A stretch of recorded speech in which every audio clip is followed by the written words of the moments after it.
Hello everyone, welcome back to Choberton Junction. I thought I'd give you an update on the build of the layout, or maybe the not build of the layout as it is. But an update anyway. And maybe we can talk a little bit about scratch build, something that I was heavily involved in when I was last involved in this wonderful craft, but I'm not sure I can still do, but more of that later.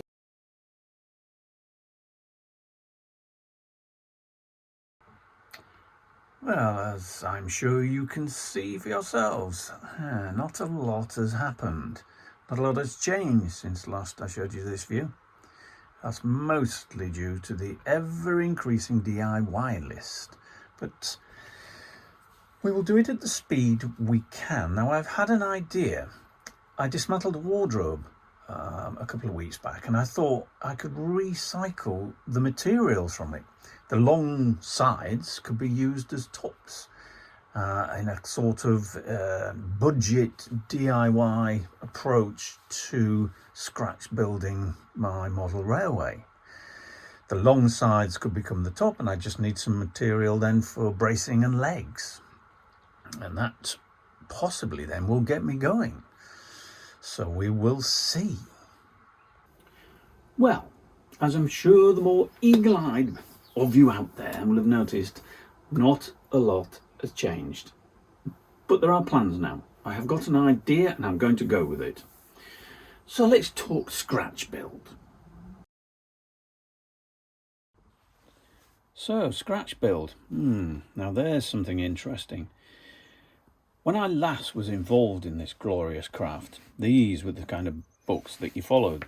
A gentleman called Alan Downs, who is no longer with us, who some of you may remember, was indeed the master scratch builder. And we all followed, or tried to follow, what he did and how he did it, which was difficult because apart from a few pamphlets like these, there was little else to go on. He wrote an article in the Railway Modeller, which every month, which was great, and I used to love them.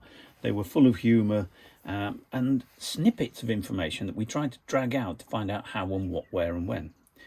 This was one of his methods, and it's something I haven't done for a long time, and I've noticed quite a few things. Well, one main thing, my eyesight clearly is not as good as it used to be, because the design on this, the brickwork, as you may say, is slightly large. Some of these blocks would be over a foot across, which is still acceptable in a way, because some building materials were that large. I've got to trim this down. Basically, it's a plasticine positive that I carved using nothing more elaborate than the electrical screwdriver. I then will raise each end slightly, creating a curve. I then create a mould around with plasticine and pour in a resin. When the resin sets, it takes an imprint of this, which will then be the negative, which then you can roll onto your modelling compound to create that surface, or at least that's the idea. Now that may work, it may not. Of course, having trawled around the tinterweb, I've since discovered that there are papers, which there always were, but I was never overly impressed with the papers, because although they look fantastic face on, the moment you got an angle on them, they just look flat and boring.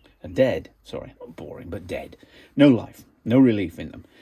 But now we've got rollers. I've seen rollers that you can roll. I might try some of them. There's plastic, which does give you a relief. I might try some of that. I do want to try some of the Metcalfe models. I think they look great. Again, you've got the problem with the flat surface. When you've got an angle, it still looks flat and terribly lifeless. But I'm wondering if there's anything you can do with that.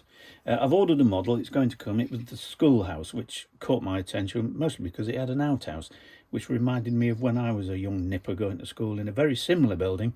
And we had an outhouse, toilets to you and I.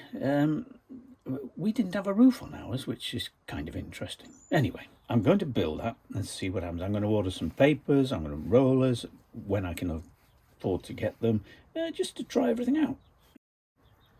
And if all else fails, I'll continue with this method, and we'll just see how we go.